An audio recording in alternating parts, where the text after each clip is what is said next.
You're watching How to Turn Off Notes on Instagram.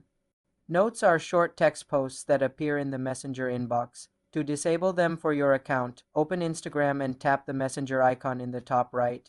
In the inbox, you will see notes from your friends at the top. To turn off your own note, tap your note where it says Share a Thought.